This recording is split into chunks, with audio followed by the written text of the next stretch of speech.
अस्सलाम वालेकुम। मोहम्मद सिटी मिठू अरवा वाला अहमद बा सादत हज़रत इमाम हुसैन अलैहिस्सलातु वस्सलाम जिन जी मुबारक ॾींहुं 3 शअबानुल मुअज़्ज़म सन 4 हिजरी मदीना मुनव्वरा में थी अहमद बा सादत हुसैन अलैहिस्सलातु वस्सलाम जी अली अलैहिस्सलाम ऐं फातिमा सलामुल्लाह अलैह जे बैतुल शरफ ख़ुशबू सां मोटर थी वियो। अली अलैहिस्सलाम ऐं फातिमा सलामुल्लाह अलैह जे बैतुल शरफ ख़ुशबू सां मोटर थी वियो।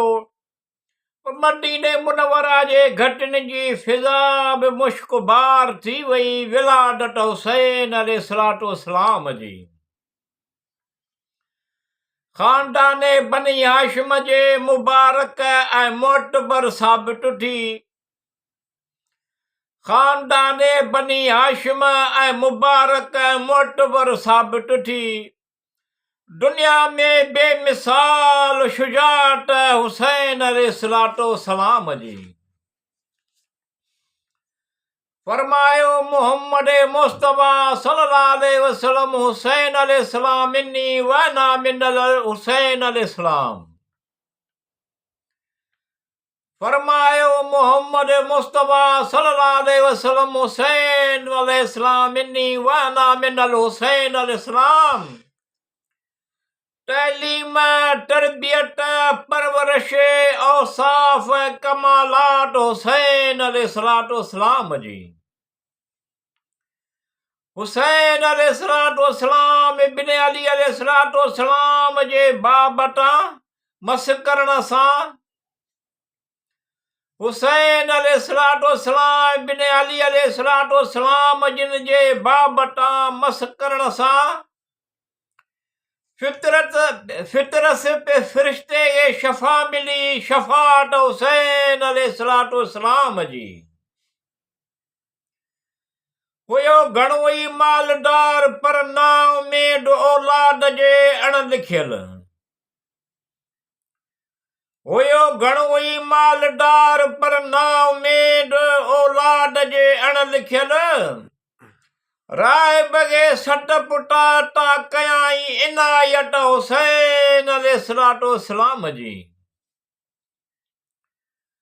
करबला जे मैदान में इमाम हुसैन अलैहिस्सलाम संदन साथी करबला जे मैदान में इमाम हुसैन अलैहिस्सलाम संदन साथी नमाज अदा कंदा रहिया अहिड़ी इबादत हुसैन अलैहिस्सलातु वस्सलाम जी। जुमे ॾींहुं 10 मुहर्रमुल हराम सन 61 हिजरीअ में जुमे ॾींहुं 10 मुहर्रमुल हराम सन 61 हिजरीअ में करबला मौला इराक में थी शहादत हुसैन अलैहिस्सलातु वस्सलाम जी। अब्दुल्ला इब्न हुर जैफी के शरफ सब खां अब्दुल्ला इब्न हुर जैफी के शरफ सब खां पहिरीं कई क़बर अतहर जी ज़ियारत हुसैन अलैहिस्सलातु वस्सलाम जी। उन बैदि जाबिर बिन अब्दुल्लाह अंसारीअ खे ज़ियारत जो शरफ हासिल थियो। उन बैदि जाबिर बिन अब्दुल्लाह अंसारीअ खे ज़ियारत जो शरफ हासिल थियो ऐं उते मुजावर थी वेठो अहिड़ी ज़ियारत हुसैन अलैहिस्सलातु वस्सलाम जी। भोराईअ में भाल कई कर खुशहाल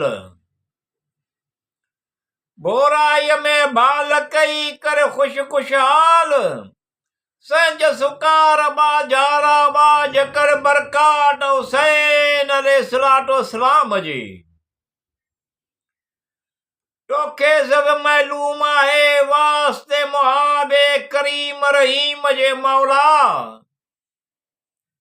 तोखे सब मालूम आहे वास्ते मुहाबे करीम जे रहीम जे मौला मिठुआ जाने को मकसद मतलब तू पुजाए ऐसा नाट हुसैन अलैहिस्सलातो सलाम जी